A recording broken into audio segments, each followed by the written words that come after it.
Vous écoutez La Voix de l'Espérance, une émission qui vous apporte paix, joie, confiance et espérance.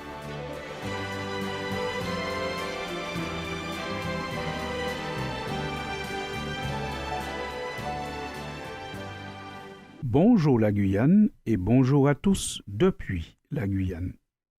Quand on considère la fréquence à laquelle il faut remplacer les appareils que nous utilisons, on peut se demander si les fabricants conçoivent volontairement des produits ayant une durée de vie limitée. Difficile de l'affirmer de manière catégorique, car la loi aujourd'hui interdit cette pratique. Mais le doute est permis. En effet, malgré cette loi, chacun constate diverses pannes sur ses équipements informatiques, électroménagers, engins motorisés ou autres qui interviennent plus ou moins tôt dans la vie du produit. Et trop souvent, réparer ces machines, ça ne vaut pas le coup. Les conséquences, c'est que la planète s'épuise puisqu'on utilise ces ressources pour fabriquer de nouvelles machines régulièrement. Il y a de plus en plus de déchets et il y a forcément aussi un appauvrissement et un endettement des ménages. Les spécialistes parlent aussi de l'obsolescence fonctionnelle. Le produit que nous avons ne correspond plus aux usages attendus d'un point de vue technique ou légal. Exemple, vous achetez une voiture et 5 ans après, il y a une loi qui sort qui dit que cette voiture pollue trop et elle ne peut plus circuler dans certaines zones. On parle aussi de l'obsolescence d'évolution. Le produit ne correspond plus aux envies des consommateurs qui souhaitent acquérir un nouveau modèle du fait d'une évolution de fonctionnalité ou de design. Et il faut noter qu'il y a régulièrement et souvent un nouveau modèle qui donne l'impression que le vôtre est dépassé. Ce cas de figure correspond à ce qui est communément appelé effet de mode. Cet engouement peut être déclenché par les entreprises commerciales au moyen de campagnes de publicité, des campagnes qui projettent une image de ringard pour celui qui n'a pas le dernier produit sorti. Cette tendance se retrouve malheureusement dans les relations humaines, tant au niveau professionnel, social et même dans les couples. La question est sérieuse.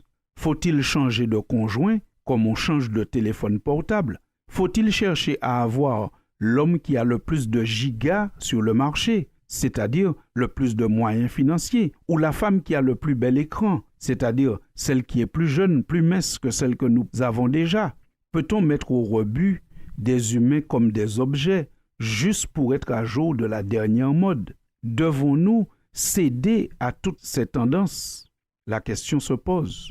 L'effet de mode est souvent dû à la pression sociale qui conduit les foules à adopter un comportement conforme parce qu'il est plus facile de penser ou de faire quelque chose quand un grand nombre de personnes pensent de la même manière ou ont le même comportement. C'est un moyen de s'intégrer, entre guillemets, facilement à un groupe. Mais une telle attitude nous affranchit de la nécessité de toute réflexion critique, de tout positionnement personnel. Et quand on regarde ce que Jésus enseigne, nous pouvons dire qu'il invite ses disciples à aller au-delà de la pensée majoritaire et à se positionner personnellement. Nous retrouvons cette idée lorsqu'un jour Jésus demande à ses disciples « Qui dit-on que je suis ?» Les gens disent « Crois de moi ». Alors les disciples donnent des réponses. Et après, Jésus leur pose une deuxième question. « Et vous, qui dites-vous que je suis ?» Parce que Jésus ne veut pas que les disciples puissent seulement dire ce que dit la société, il veut que les disciples aient un positionnement personnel à cause de la relation que eux, ils ont avec lui, une relation particulière. Retrouvez cet échange dans l'évangile de Matthieu au chapitre 16 à partir du verset 13. Jésus affirme cette notion encore une fois lorsque, dans l'évangile de Jean au chapitre 6, nous le retrouvons en train de faire des déclarations jugées choquantes par un grand nombre. Et la Bible dit, dès ce moment, plusieurs de ses disciples se retirèrent et ils n'allaient plus avec lui. Alors, Jésus se tourne vers les 12, les apôtres, et leur dit, « Et vous, ne voulez-vous pas aussi vous en aller ?» Cet échange se trouve dans l'évangile de Jean au chapitre 6, à partir du verset 66. Ici, la question devient encore plus délicate. Ce sont des disciples qui se retirent et Jésus se tourne vers les apôtres, c'est-à-dire le groupe encore plus privilégié des 12, pour leur dire « Et vous, ne voulez-vous pas aussi vous en aller ?» Ce qui signifie que même dans le christianisme, il y aura des positionnements qui seront adoptés et ce n'est pas parce que la majorité des chrétiens adoptent une position qu'elle est conforme. Il s'agit de nourrir une relation personnelle avec le Christ pour avoir un positionnement personnel. L'effet de mode est renforcé par l'identification à une personne. Nous comprenons aujourd'hui que le chrétien est celui qui est appelé à entrer en résistance. Un peu comme Michée, ce prophète de l'Éternel qu'un roi avait un jour besoin de consulter. Le roi lui envoie un messager pour le chercher et arrivé devant Michée, ce messager déclare « Voici, les prophètes d'un commun accord prophétisent du bien au roi. Que ta parole soit donc comme la parole de chacun d'eux, annonce du bien. » Michée, je vous l'ai dit, est un prophète. Et voici que ce messager veut se faire Dieu pour le prophète Michée. En effet, le prophète, il déclare ce que Dieu lui dit de déclarer. Mais le serviteur du roi qui vient chercher Michée veut se faire Dieu pour Michée en lui disant « C'est moi qui te dis ce que tu dois dire ».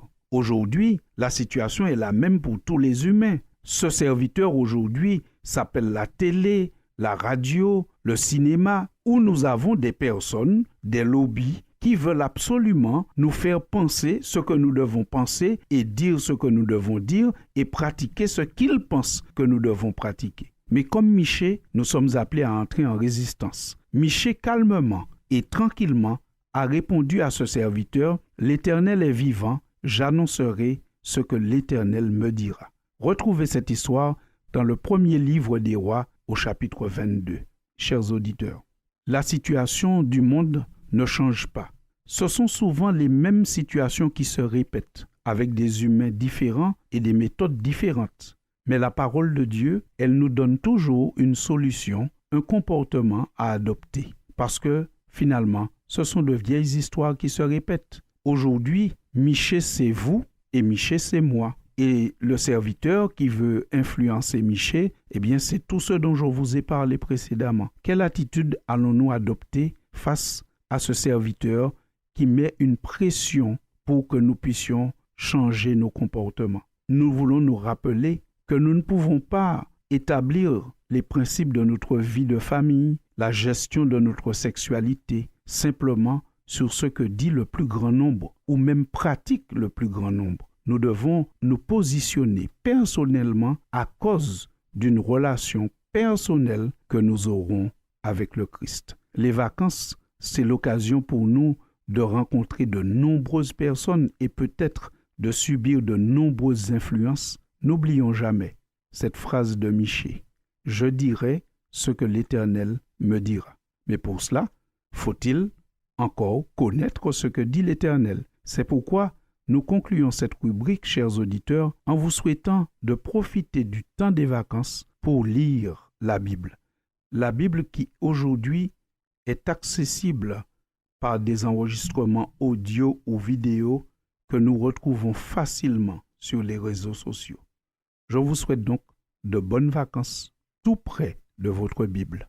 À bientôt pour une prochaine édition. C'était La Voix de l'Espérance, une émission préparée par l'Église adventiste du 7e jour. Si vous désirez avoir une copie de la causerie d'aujourd'hui, demandez-la. Elle vous sera donnée gracieusement. Écrivez à La Voix de l'Espérance, boîte postale 169 97 324, Cayenne, CEDEX, ou téléphonez au 0594 25 64 26. Merci chers auditeurs et à bientôt.